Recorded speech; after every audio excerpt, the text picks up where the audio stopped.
wonderful to be in those avenues where you can take theology and just see how it impacts the world.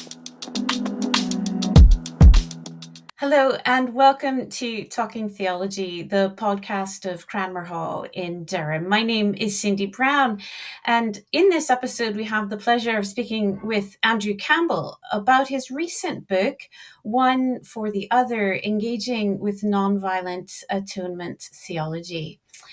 Andrew, it is a delight to welcome you to the podcast from the beautiful island of Ireland, so welcome. Thank you, Cindy.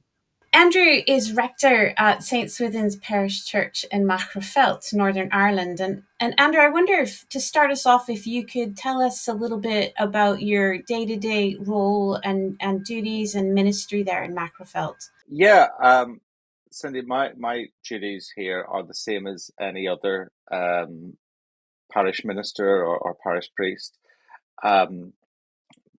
Preparing sermons, visiting, preparing Bible studies and prayer meetings. So, for example, after this podcast, I'm going to be preparing myself and heading away to take a funeral. And I suppose that gives me that's a great gift in some ways. It means I maybe don't get to write and to as much as I would like, but it does give me the great gift of being grounded in ministry, and it stops me from jumping off into abstract ivory tower theology. So I'm grateful for that, and it allows me to think, how does theology impact on the ground, so to speak.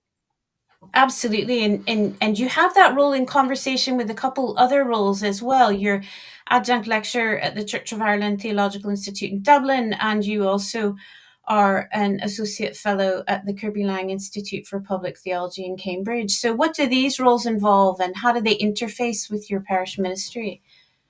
Yeah, I think it's wonderful to have almost the two ends of a conversation in your roles. Again, that's a great gift. Probably in terms of a parish level, the CITI, or the Church of Ireland Theological Institute, gives me sort of the opportunity to engage in an academic sphere, but an academic sphere within the context of ministry and preparing young men and women for ministry. It allows me to explore with them, and I think that's the language to use, is exploring with them how theology impacts the real world. I can tell you, it is a bit of an eye-opener when you are sitting with a class of students and ask, how does the simplicity of God impact parish ministry? And it's wonderful, actually, when they respond and are making the connections that perhaps I wouldn't have even made. So it really is a great gift. In terms of the Kirby Lang stuff, it's wonderful to be involved as well. It's a wee bit of it's maybe a wider existence and a more political sphere. But again, it's wonderful to be in those avenues where you can take theology and just see how it impacts the world. After all, what is theology but the study of God and all things in relation to God? Absolutely. Yeah, thank you so much. Today, we have the pleasure of focusing on your book that came out earlier this year, One for the Other, Nonviolent Atonement Theology. And that term, or this theology, might not be quite so familiar to all of our listeners. So I wonder if you could give us a sketch of summarize what this is as we start. Yeah. Nonviolent atonement theology is really, it's a relatively new movement. Debates around atonement have always been there. The history of Christianity could be summed up as a history of debates around the atonement. But where nonviolent atonement differs is that there is a rejection of the cross as the place of atonement. The cross is simply understood as human rejection of Christ. There's no divine agency. There's no salvific dimension to the cross. And part of that is because there is no vertical dimension in atonement within nonviolent atonement theology. What you have within nonviolent atonement theology is atonement within among peoples, and primarily the restoration of relationships around oppressed and abused minorities. I use the language of the other in the book as a key hermeneutic, and so nonviolent atonement theology is an atonement theology that rejects any form of violence of which the cross is, and instead seeks to promote a horizontal atonement across people groups rather than a vertical one between humanity and God. And I suppose on that level, it could be argued that it's not an atonement theology. But I would say that there still is that. I mean, atonement is a relationship word, albeit a word that has its genesis in the vertical relationships. But there's still a relationship dimension, and also nonviolent atonement theology also has the key building blocks that traditional atonement theology has. The likes of sin still appears in some form. The work of Christ is still there, and there's still an understanding of salvation. So there still is the building blocks of an atonement theology. It is not vertical, and it has no place for violence. Yeah. Okay. Thank you. That's really helpful. I wonder if you could tell us. I wonder if you can tell us how you originally got interested in this subject, because it's not, like I said, it's not something that's necessarily widely known in Church of Ireland, Church of England, any of your mainline denominations or traditions. Yeah, thanks. Really, it comes back to reading theology back in my early 20s. I'm maybe revealing an age here, but I remember reading the debates in the sort of the mid late noughties around substitutionary atonement, and that phrase of cosmic child abuse that sparked symposiums and a symposium in London and a plethora of research. But as I started to read this stuff, I noticed that there was a debate happening behind the debate. So there was on one level simply a rejection of substitutionary atonement, but actually there was a debate happening beneath this, which was debates around the cross in general.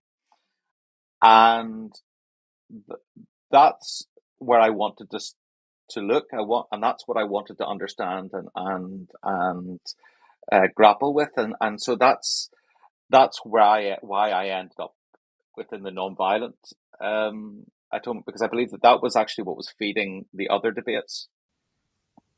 Yeah, really helpful. Kind of, yeah, I think what you said there is really helpful, that the discussion or the argument behind different levels aren't there in any debate that we have, including in theology. So you mentioned, and your title obviously highlights, and you explain in the book as well, this other is a capital O other. What does this mean, and what role does it play in the argument that this other, this not just an other, but capital O other? Tell us a little bit about how. Yeah, I've mentioned, when I talked about nonviolent atonement theology, I mentioned this sort of concern for the other, concern for oppressed and powerless groups. And I'm I have to confess, I'm borrowing language here from some people like Simone de Beauvoir, who really presented it, though she talks about woman as other, she understands and presents others other small o, others with big O. And that's something there's a rich tradition of the philosophical tradition for that, particularly in the 20th century. So you have people like Emmanuel Levinas, Jacques Derrida, and even Michel Foucault. So Foucault, I'm not aware of Foucault using the term itself, but the concepts are still there. But with people like Levinas and Derrida and Foucault, you have this real concern for the other, concern for the powerless, concern for those who are standing on the fringes. And I mean, there's a Levinas who is perhaps the archetype of this theology, or this philosophy. Sorry, this philosophy.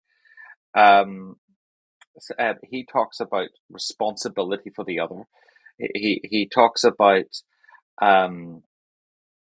how the face of the other forces us to act, and we end up with a need to be committed to the other. And he refers to ethics as first philosophy. And you see something similar in Jacques Derrida, and you see it right in Foucault with the idea of the other being, victims of the penitentiary, and how the others are shaped.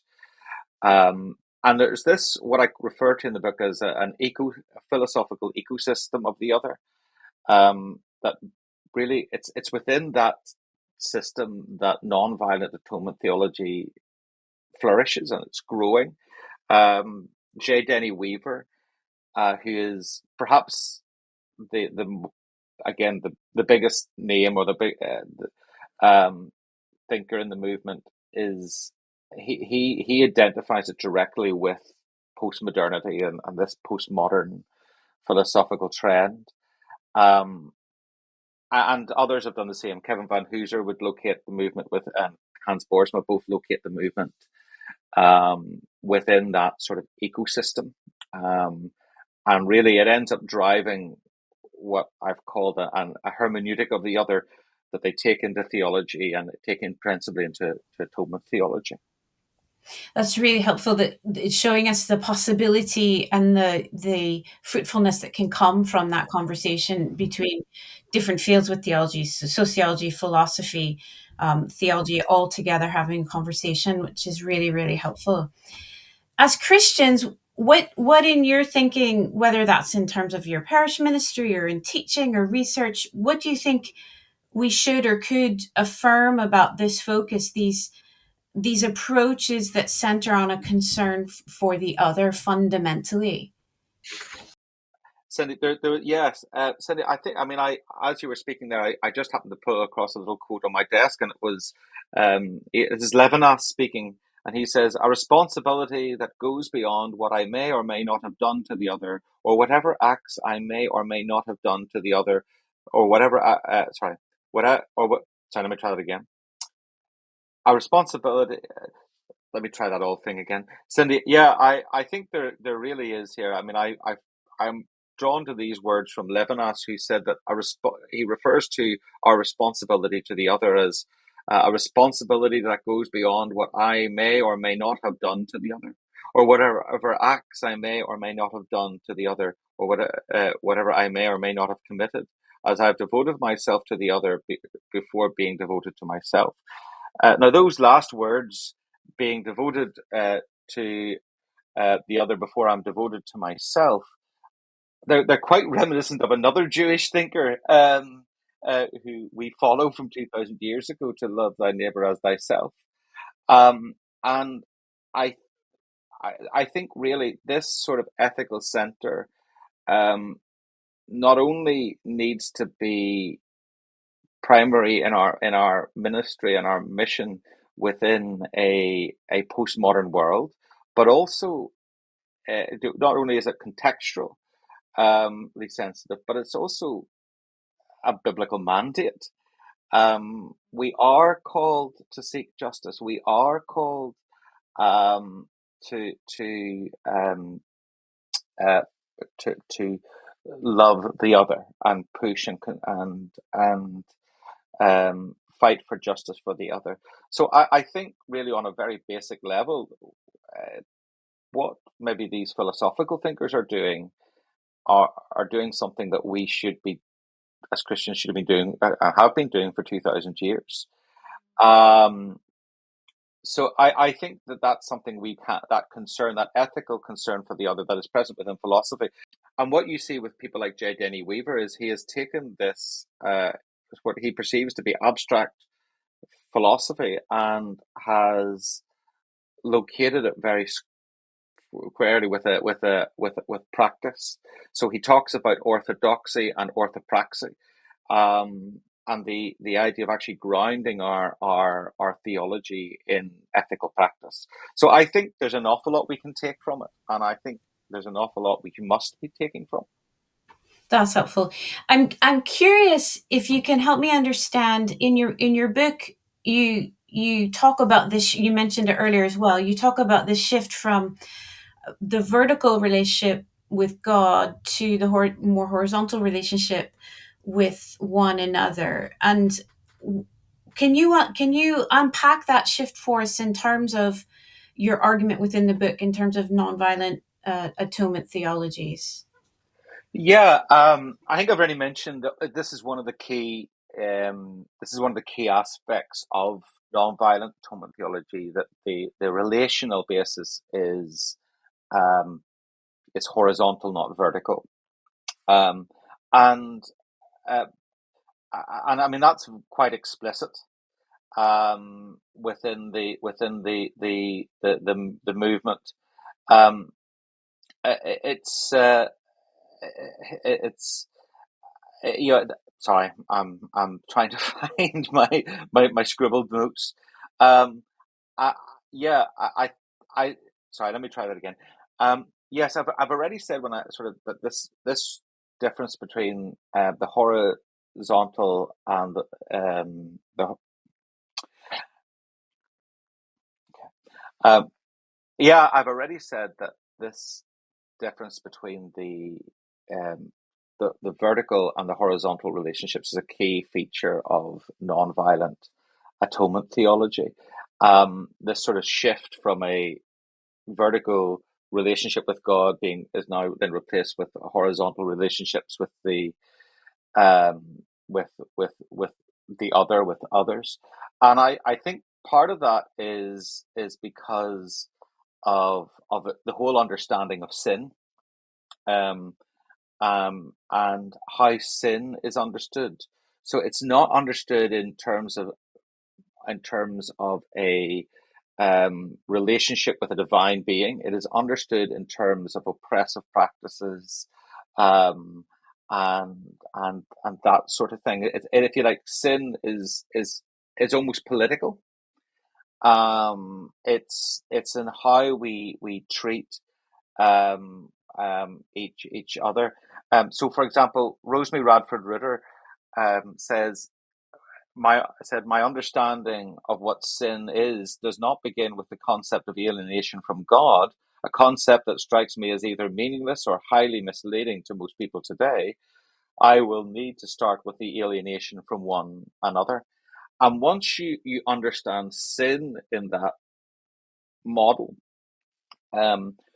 you it drives the whole systematic enterprise. Within systematic theology, if you move one block, the whole wall moves. So once you understand sin as purely alienation from one another, from in terms of patriarchy or oppressive practices or racism or xenophobia or scapegoat mechanism, and mimetic theory and Girard, those are all human relationship based. And once you shift sin to that understanding, then the whole systematically, the whole enterprise shifts. And as a result, you end up with horizontal theology rather than vertical theology. So is the other always between groups, or is the other also, can it also be between individuals for these thinkers? Yes, it can be both and. Okay. Both and. Um, um, Again, there's a large sway. So, yeah, it can be simply in how uh, it can. Yes, there is sort of systemic and institution and ma macro sin, if you like, in societal sin, but there's also personal sin. So, for example, one of the major issues that comes up in the literature is domestic abuse. Now, that is effectively a relationship breakdown where one spouse, between two spouses, where one spouse is being, at least one spouse is being abusive to the other. Um, so yeah, it can be on both a macro cultural level, or it can be simply on the micro level between two individuals. So, you mentioned Dr. Sin there. What would nonviolent atonement theologians say is fundamentally wrong with older atonement theories that place so much emphasis in terms of the salvific work of Christ on the cross? And do you think they have any merit? Those criticisms have any merit?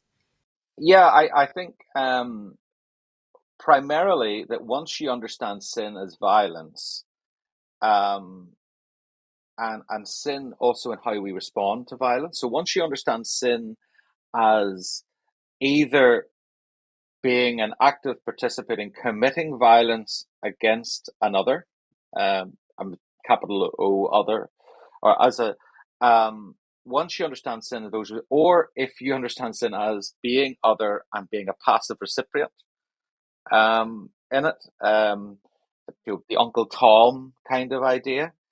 Once you understand sin as being something that is either is our participation in violent systems, the idea of a passive savior, who a passive suffering savior who willingly goes to the cross, particularly when you consider that cross to be include divine agency. Um, if you like, the cross becomes part of the problem. The cross becomes sin, and then you have no choice but to reject it. And it's not only in on an on a philosophical theological level; it's also grounded very much in experience. So, you know, there's a very moving little book by Rebecca Ann Parker, um, where it's filled um, with stories of how traditional cruciformed atonement theology, and by cruciformed I mean cross-centered atonement theology, has been used for justification for domestic abuse. And this little book is personal testimonies about how cruciform atonement was used to justify the abuse of these women. Um, to justify the abuse of these women. Um, and I think there is merit in that. I think whenever a theology is used to justify abuse, we need to take that seriously. Be that the abuse of women in the home, be that abuse any section of our society. David Batterstone, in his book on Christianity in Latin America,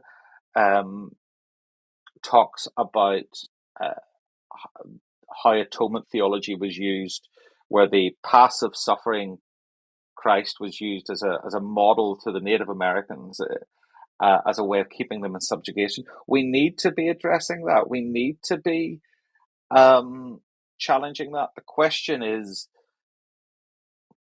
do you remove the theology in general? So Stephen Sykes, I think, is very helpful here. Stephen Sykes said that where the opportunity of misuse a final reason for abandoning a concept, theology would consist of nothing but banalities. Uh, the answer to distortions is careful analysis, and I think he's absolutely right. I think we need to hear what these non-violent thinkers are saying, but we also need to do it in a sensible manner and actually say, does this mean that we need to safeguard a theology against abuse, or does it mean that we need to remove the theology altogether?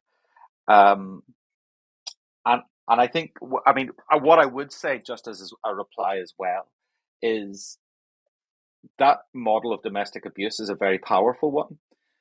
But another thing that happens in abuse is the word love is misused. So how often does an abusive spouse use the word love in as a means of abuse or to further that abuse? Now the question becomes: do you remove do you remove the language of love? Certainly not. You safeguard and you have it set in such a way that shows that this is not a correct use of the language. And I think that's I think that's an important factor as well to take into account. Yeah, thank you. So for nonviolent atonement theologians, is the cross is the cross just an artifact of history? It's an historical event, and no divine involvement whatsoever. It's almost a moment where God steps away from the scene, and it just happens, and Jesus suffers it, but doesn't have any greater significance than that. And if so, if so, what do we do with this major feature of Christianity that's been there for thousands of years? I think the question here is the answer here is which avenue to go down. So, for example, there is still a place for the cross in Gerardian non-violent atonement theology. Gerard his thinking is largely revelationary. So central to Gerard's approach are two processes. One, what he calls mimetic theory, which is the idea that we, as part of our development, key to our development, is that we look for models to emulate. And you see that with children, I think, quite clearly. I have two children. My 5-year-old adores my 7-year-old, copies him. But part of that copying means that she wants what he wants, not because she wants it, but because he wants it, and she wants to be like him. And within that, they always end up fighting. And that's a very benign illustration of mimetic theory in Gerard, where we emulate those people we want to be like, but in emulating them and mimicking them, to use his language, we desire what they desire, and then inevitably conflict ensues, and that conflict can be contagious and engulf a whole community, and that then leads to the second process, which is called scapegoating. And within a scapegoat, what happens with scapegoat is that an other is chosen, somebody who is vulnerable outside. They're accused of taboos and crimes that they're innocent of, and they are then executed. But because that execution has sort of bloodlet, the conflict subsides, and that person is then deemed to be responsible as a savior and is deified. Now, that's a very quick overview of Girard, but in his thinking, Christ's cross reveals that whole process. Christ is completely innocent. He is the innocent scapegoat, which is completely unique in the history of these events. And in doing so, he reveals it. So in Girard's approach, you still have a place for the cross. It's a revelationary one. It is not one where God is involved per se, but the gospel accounts show the innocence of Jesus, and in showing the innocence of the victim, they reveal the system. In other accounts of it, it is simply a cosmic tragedy, Mm, and is a testimony to um, how humanity, or to use what Weaver's language, the reign of Satan, mm. rejects the cross. So it depends what non-violent approach you take.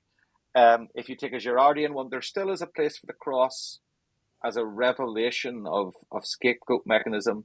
If you take some of the others, really it's just a cosmic tragedy. So fundamentally, regardless of, in a sense, which, as you said, route you go down, or which nonviolent atonement theologian you engage with, for you, there is value in their critique of other atonement theologies because of kinds of questions they ask and thinking they prompt us to do. Um, in your book, you bring in the question or the subject of justice. So how should we then understand the relationship, um, in terms of your interpretation of these theologies, or nonviolent atonement theology, between forgiveness and justice and reconciliation? Yeah, um, I think sorry, I think a key um, dimension there is if their whole approach is is is to is the transformation of oppression. If their whole approach is this concern for the other, and the books are the literature is full of crimes, if you like. Um, um, my question that I found myself asking was, um, does it really work? Is it really enough? Because that the revised work of Christ in these thinking groups focuses on the transformation of the oppressor. They're agent orientated, offering a theology that challenges injustice and seeks the transformation of those who are perpetuating it. And the problem with that is that it begins with the oppressor rather than the victim. The oppressor needs to be shown the error of their ways, and that's the work of Christ. The work of Christ is showing the oppressor the error of their ways, and I don't think that's enough to uphold the other. I don't think that's a big enough framework, because when you go through history, history is full of what I call corrective justice, or the cry for corrective justice. And you have it very clearly in the biblical narratives. So Psalm 72, may he defend the cause of the poor, give deliverance to the needy, and crush the oppressor. Amos, that great Old Testament book about justice, talks about the Lord, um, uh, for three or for three transgressions of Israel, or for four, I will not revoke punishment, because they sell the righteous for silver and the needy for a pair of sandals. Um, you know, Throughout the biblical narrative, there is this cry for for corrective justice, and you see that in the set in outside the narratives as well. There's that very powerful paragraph, I think, in Miroslav Volf's um, book Free of Charge, which is essentially a book about forgiveness. So you don't expect to see it here, but he talks about he talks about the the um, the tragedies in Yugoslavia, or former Yugoslavia, um, um, and how he talks about um, how his villages and his cities were destroyed, how his people were shelled, how his people were brutalized, and he simply can't imagine how God can't be angry. Um, he talks about Rwanda and the Genesis, and he can't understand. He talks about how he can't understand how God uh, can't be angry. And then he says that he came to think that he would rebel against a God who wasn't wrathful at the sight of the world's evil. And there is that cry for justice is something within human history, a cry for corrective justice. And I think that cry is more than simply a demand for retribution.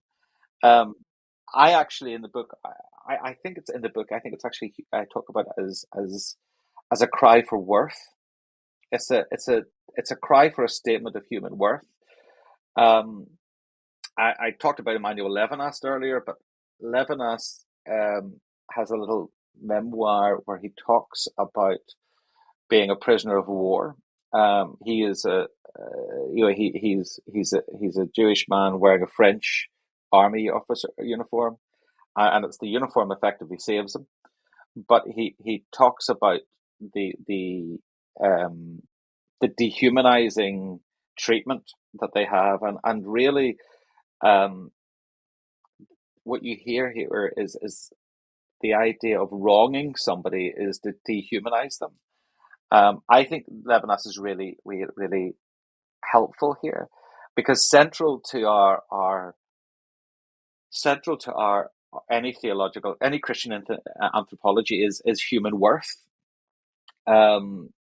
Any theological anthropology, any Christian theological anthropology has that imago Dei, has that imago Dei dimension um, of intrinsic human worth, and I talk about this in the book of human beings having intrinsic worth created in the image of God, but we also have bestowed worth um, through the love of God, and as beings of worth, and so as human beings in the book, I talk about having intrinsic worth on account of being created in the image of God, but also having bestowed worth as being loved by God.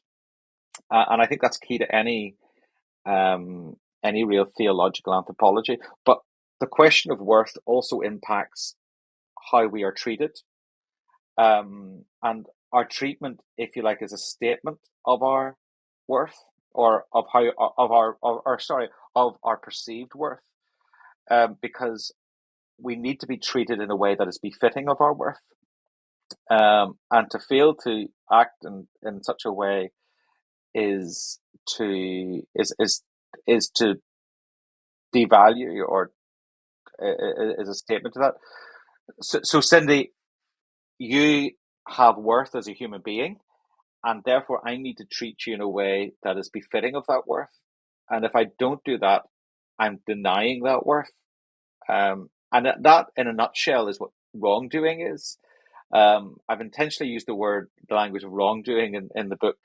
But wrongdoing is failing to treat another according to their worth.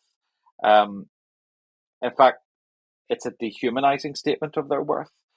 And that is where corrective justice comes in. Justice is a way of answering that. And in the book, I sort of pick up on some um, sort of some thinkers in terms of justice, like so Joe Feinberg, who talks about the expressive function of punishment, where punishment is a corporate condemnation by society of an act of wrongdoing. The telos of punishment is to be a statement of reestablishing the worth of the wrong. And other thinkers like Jane Hampton talks about punishment as sort of reestablishing the equal worth of the wronged and the wrongdoer. And it's not just with it's not just there with retributive justice; it's also there with restorative justice. Howard Zur, I'm not sure if I'm pronouncing that right, but he's one of those great thinkers of restorative justice, and you see it across the sort of the the literature. But Howard Zur talks about putting things right, and some sort of act that puts things right. So in the book, I talk about corrective justice as a means of dealing with wrongdoing that is recipient led, um, and I think that that's missing in non-violent atonement theology, and it can't be missing. Um, Rachel Dellenholler is, I found, very interesting on this sort of stuff, um, and she talks about Rachel Dellenholler, who was a victim of abuse, talked about her experiences as a Christian, and as a Christian abuse survivor. Um, she talks about in her book that all victims attributed the mishandling of their cases to church's theology, teaching on concepts like unity, forgiveness, grace that resulted in abusers being forgiven, while victims were silenced by being characterized as bitter. And I think those are voices that maybe aren't being heard. And I think where nonviolent atonement theology really falls down philosophically is in this failure to have a corrective justice in place. Um, um, and I think that really is so. I think that's where it falls down, because we end up as a result doubly oppressing the oppressed. Yeah, thank you. It's really, really helpful that you, and you do it in the book, but in this conversation that you bring in again the ethical element, because that's so critical to the gospel, however you interpret the cross. If I can just finish with bring us back to ministry and that kind of that conversation, that cross fertilization of theology and ministry and research and practice. What difference do you think? How do you think we should go about preaching on the cross? Are there, based on your research, how has that influenced your thinking and your actual preaching on the cross for church community and also for Christian discipleship today? Yeah, I think that's a really good question, Cindy. I mean, and it's one that I find really interesting, because I mean, I do have a real passion for homiletics, and for preaching. I think, well, picking up where I left off there, I think we need to proclaim the cross through the lens of a God who calls wrongdoing to account. Um, um, I think we need, and I think preaching the cross in such a way that affirms human worth. One of the concepts, I don't do this in the book, but I'm thinking as well in my head, is how the cross also affirms the worth of the wrongdoer, and how the cross is a truly restorative action.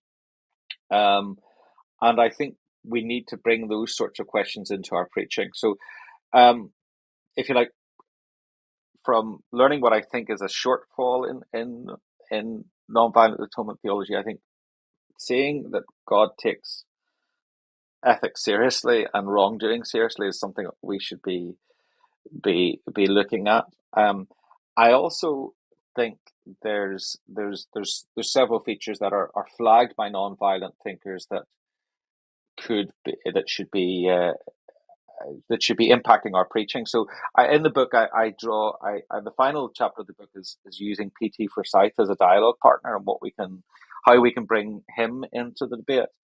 And I think he's really helpful, because he's a terrific theologian, but he's also a terrific theologian who is grounded in pastoral ministry. And I think there's a couple of things that he does. There's a plethora of things he does. So your listeners are going to have to buy the book to get to read them all. But I just want to highlight maybe two primary ones, and that is he's very good on the role of suffering in the atonement. So Forsyth does not he does not attribute any atoning action to the suffering of Christ, the physical. He that's not to say he doesn't attribute to the death of Christ, but to the actual. There's no bloodlust there. So he says, he's clear that the suffering of Christ itself is not redemptive. And he refers to the idea that holiness could be satisfied by suffering and death as a fatal notion. So he is he is completely cruciform centered, but there's no bloodlust. God is not looking for blood. He's much more nuanced than that. There's something else happening, which is the destruction of sin on the cross as Christ has it upon himself. And I think that's a really he's very, very. I think that's very, very helpful in how we preach the cross. That we don't just create bloodlust, and instead, I think Forsyth, I think is very helpful here. He refers to the suffering of Christ as a byproduct of atonement, in the same way as surgical pains make room for the nature's curing power. So I think that's a really helpful that he's not, that we don't go down the route of just preaching bloodlust at the cross. The other big thing I think we need to be doing in our preaching is linking it to ethical behavior. That actually what we believe impacts how we act. That we don't simply make our proclamation of the cross an abstract, out there, ivory tower existence that has no impact on how we live the day to day. I think and I think that's the major takeaway here, that our theology needs to be grounded in real life, in real ethics, and in transformative behavior that seeks to live cruciform lives for the other. And I think that key to doing that is ecclesial living. So within Nonviolent Atonement Theology, the role of the ecclesial community, the redemptive community, is key. Now, I'm not going to go as far as they go, but I think that sort of other-centered living within a church body where disciples are coming together, living in a self-giving way to one another, is key to our proclamation. That act of self-giving love becomes part of our proclamations of the cross, and I think those are the key things. I think I would say, one, that we see that God takes our wrongdoing and our being wronged seriously. That we don't simply go into a bloodlust when we preach the cross, and finally, that actually what we do preach also impacts our lives, and we find ways. And that's a lot of hard work for the preacher. It is a lot of hard work for the preacher, but the preachers in a community, and hopefully together as a community, both local communities and congregations, but also the church, the church at large, can take that pointer, I think, from your discussion. So, Andrew, thank you for writing the book, and thank you for being with us today and for having this conversation. That's been really fruitful for our thinking and also our practice. So thank you. Oh, thank you. Thank you for listening to Talking Theology, a podcast of Cranmer Hall, Durham, where we explore the best of academic theology and think creatively about how theological insights can shape Christian life, ministry and mission in today's world. If you enjoyed this episode of Talking Theology, subscribe on your favourite podcast platform. Follow us on X or Instagram at Talking Theo and share on social media. Cranmer Hall is a vibrant and diverse Christian community, forming Christ-like leaders for today's church. We offer training courses and degrees from BA to doctorate, available full-time and part-time, and we are home to students from a wide range of churches. Bursaries and scholarships are available to help with the cost of study. For details, visit our website, cranmerhall.com.